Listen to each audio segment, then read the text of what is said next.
Hey guys, Waddler-D here. We're back for more Mega Man X3, and now we're gonna head into this room and fight our doom. It's fucking Byte again. But here's a good strategy against this guy, guys. Basically, what you need to do here is to not get on the wall at all until the last moment. It's kind of like the frickin' bull Catfish thing, except you just have to play the feel it through game. Basically, you just want to try to get on the wall when he's preparing the charge. So that way you can hit him, that way you can get on the wall and then make a quick jump over. Otherwise, you're gonna get fucked badly. I mean, as you can see, he can do a shitload of damage in a short amount of time. But if you can do it, if you do this battle this way, this battle becomes pretty easy. I mean, manageable at least, without his weakness. His weakness, I believe, is your spinning blade or fuck. Spinning blade or parasitic bomb. Alright. Fucking hell. Shit. As you can see, every time he hits the wall, he makes that mine explode. So try to get that mine off the wall if you can. As soon as possible. Otherwise, you're going to have to deal with the whole charging thing. And I'm going to not give him any mercy and kill him with this. No, that's definitely not his weakness. So it must be race or spinning blade. Okay, that's not it either.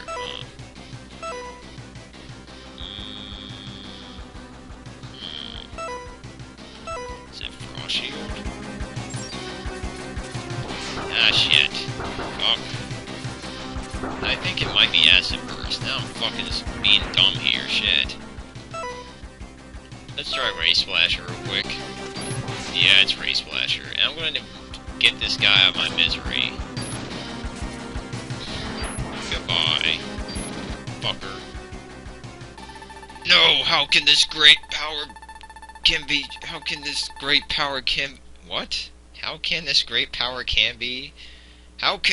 power be generated from within such an ancient machine? Well done, X. The victory is yours. And he will actually die if you use his weakness on him, which is apparently Ray Splasher. So I guess Vile is really shitty then, because he has weakness to two weapons, Ray Splasher and fucking Spinning Blade, and Mega Man is really torn up from this battle, so I'm going to give him that as a reward. Oh, excuse me, hold on, just... you didn't have to hear me sneeze, that's noise is incredibly loud, fuck yeah. But yeah, there you go, guys. Problem is, that won't matter in the end, because you'll be coming back later on, trust me. And you want to head down here real quick? Well, actually, no, you don't want to head down there real quick. I'm going to show you why you don't use anything but Frog underwater. Look at what happens to Manly Mech. You'll see what happens. It's sad. Decrepit. Mech hate water, shit. So yeah, mechs are not good. Mechs other than Frog are not good underwater, so please use the Frog on underwater, guys. You will be saving yourself a lot of pain and misery, because... Wait, what the fuck? Gotta try that again. Gotta remember to press Y when you're selecting your damn mech here. The other one just seems to fuck you over. Problem is, the slow, aggravating top of fate going toward this spot. Shit. There we go. And then we have... This is the nice thing about this weapon, or this mech on the water. If you use the A button, I think... Maybe it's... I don't know. Is it Y? Oh, here we go. You use the A button here. While on the ground, you can kind of hover a bit. But you have to start off on the ground, unfortunately. What you want to do here is you want to hover your way up here for a bit. Yeah, unfortunately you can't do much else with this. I wish you could do more with the frickin' dashing, honestly. But this will make this spot easier. You can take care of these damn things. Oh, fucking hell. Oh, fuck off, you damn turtle. Shit.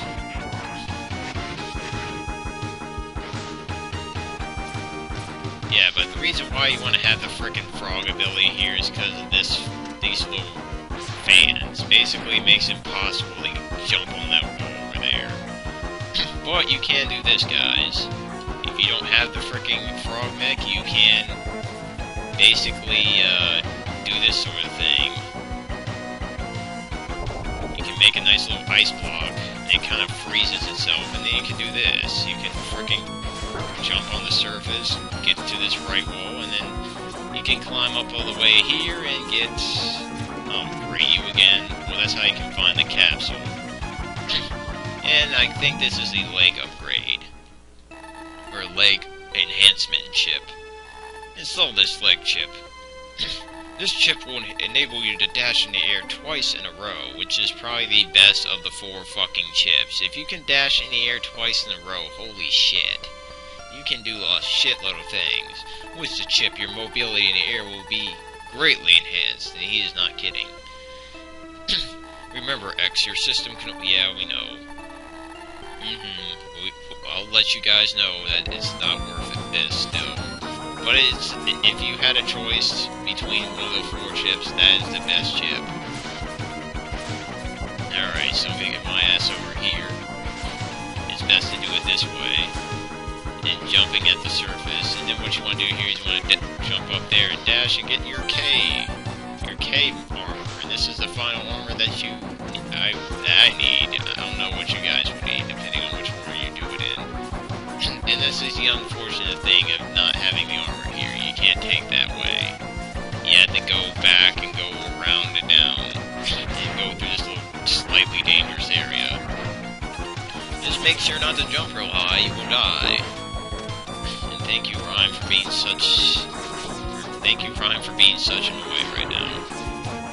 Alright, we got this mini-boss. Please don't be worried about this mini-boss. This mini-boss is probably the easiest of the 4. This guy is pathetic. He will shoot out missiles, that's about it. And then bombs. You can't go through his legs, don't worry. See, look, I'm going right through him. He might hit you a couple times, though. I can't say this boss will not hit you in any way, but as long as you are moving... See, look, he's dead. There's not much he can really do, so he's usually a good first mini-boss to take down, because he will give you the least amount of problems.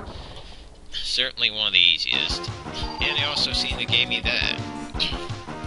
And then we exit out of that room, and apparently the water pressure drops. Extremely. Okay, so we want to head up here.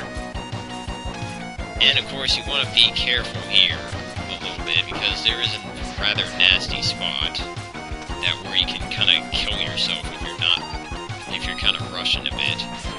Fuck you, enemy. Suck on my slow ass energy blast, fuckers. And we have this part. Holy crap.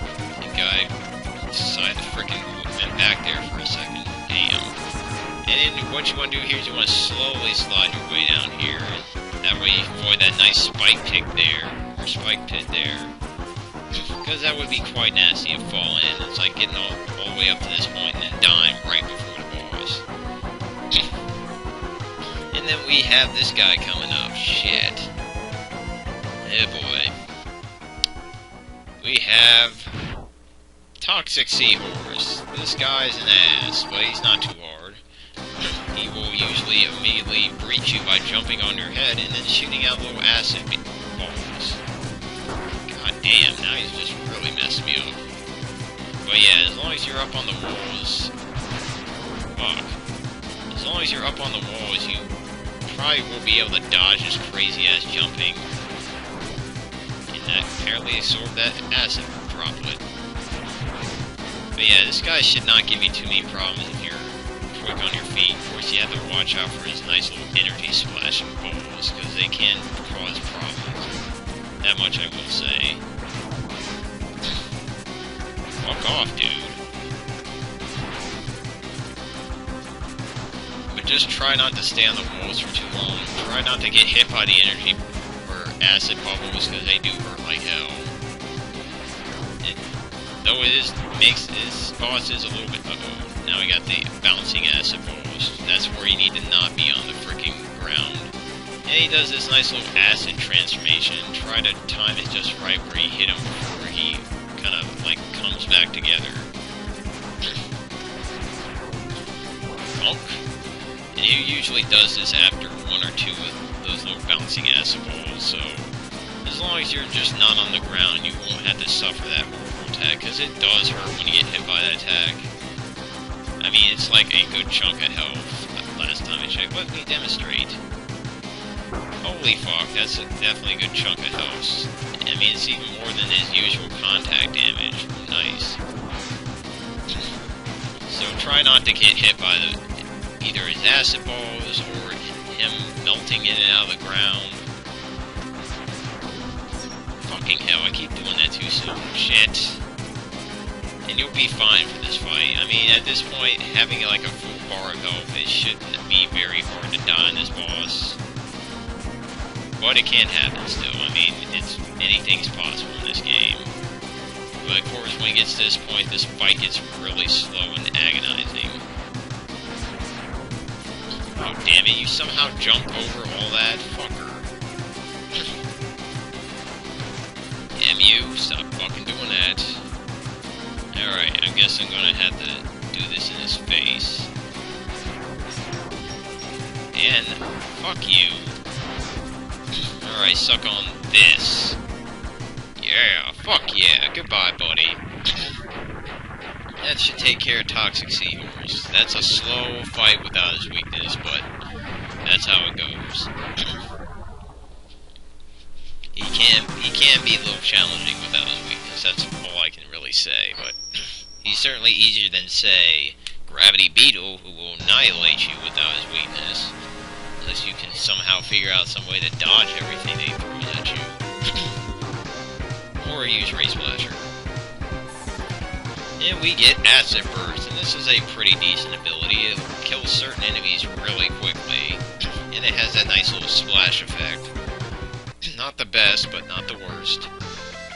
And we get to have a talk with Dr. Cain. What's up, buddy? This is the last game we'll see you in, right? Any problems, Dr. Cain? Yes, I have heart problems. I could be dying in this game, X. I'm sorry. I mean, I pulled some memory chips from the Mavericks controlled by, Dr. Doppler. And I analyzed them and found out that Dr. Doppler is trying to create a powerful new battle body. Oh, really? By collecting the special abilities from the latest breed of Reploids. Oh, really? Battle body? First, I thought Dr. Doppler was trying to create it for himself. But its information indicates that we will not be able to interface with it. So it must be for someone else. Oh, really, Dr. Cain? Why do you have that funny look on your face? Sigma? Oh, God. Can he still be alive? A hidden laboratory has been pinpointed at point D. What the fuck's point D? What happened to point B? Oh, well. I'm sorry, point B. It just couldn't happen. All indications that it is Dr. Doppler's secret lab. It better not be on the same map where we've been on. I mean, we've been in this area the whole fucking time. You need to get there immediately. On my way. ... It's time I put an end to Sigma for good. Okay, Zero, you do that. Alright. And we get a pretty nice, frickin' stage select theme to go afterwards. Apparently Dr. Doppler's lab was hidden underground in the center of the map the whole fucking time. How retarded. Alright, so yeah, we're going to go on to that stage, but first, let's go to this stage and get some stuff real quick. Hold on just a moment, guys, while I start things up. It shouldn't take more than a minute. Hold on just a second, guys. Oh, gotta look at the map real quick. Alright, those are the places where I need to go, so hold on a minute. Just a minute, guys, so I can get to those places. Alright guys, and we're here. This is what you have to use here. You can't use anything else but Gravity Well. And look how awesome the Gravity Well charge up feature is. Pulling up things whenever it pleases. Problem is that it kind of takes up a lot of time to use, really. And we got the body capsule. Let's see what this is all about. Enter this capsule X. Take this armor upgrade. The upgrade will decrease the damage done to your system. Well, I fucking hope so. As you receive damage, a defensive field will be generated to protect you. Alright, awesome. So I have a nice protection field. So let me get this real quick, and then I'll quickly move downstairs. Maybe not, I don't know. Yeah, I don't think we have enough time. So next time, guys, I'll get the sub-tank, and we'll start off on the final stages. Thanks for watching.